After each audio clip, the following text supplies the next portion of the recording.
is a good place to start. The general premise of the book, The Next Perfect Trade, that there are certain parameters that you can judge trades ex ante. Because very often we say like, oh, that was a great trade. We made so much money, or this was terrible. I lost money, right?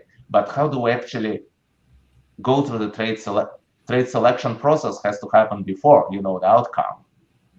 And the Next Perfect Trade was really focused on the trade selection process. And I try to identify factors which are as non-speculative as possible. And full disclaimer, we're speculators. We're going to speculate. I always tell my investors, I'm not there to hold your assets. I'm here to buy low and sell high. Doesn't matter what your time horizon. It could be 20 years or 2 months. You're still a trader. If you're a trader, you're a trader. You buy low, selling high. So as you speculate, how do you turn the odds in your favor? How do you try to be house versus like in the casino versus the gambler? And there are certain parameters that tend to turn trades in your favor. And I was going through this chapter by chapter in the book, The Next Perfect Trade. And one of the important parameters that this chapter was historical pattern. Things happen in certain patterns, like certain things lead to certain things. They don't have to repeat, but much more often I'm surprised about how they repeat versus how they don't repeat. Much more often I'm surprised when you think like, oh, this time is different, it ends up being not different than the time when you get surprised, but it's different.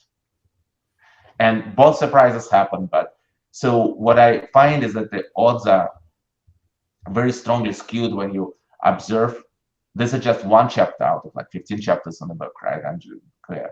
But odds are very strongly skewed when you observe certain things. And there are certain things that are observable in the current markets, which I used also successfully in 2018. So my book, the next book, the Trades of March 2020, I said a little bit the background for how I was thinking, what I was thinking about in 2020. And early in 2018, I started to observe signs of late cycle, various patterns that repeated in the past. As markets go, economy goes in a late cycle, and market is about to roll over into recession or slowdown. More importantly for me, I don't trade GDP. GDP is not an asset by itself.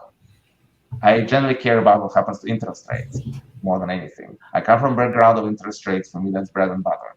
Equities are sometimes harder to gauge, and it's very hard to be short equities because then stocks on average go up. And being short is just a recipe to be squeezed again and again.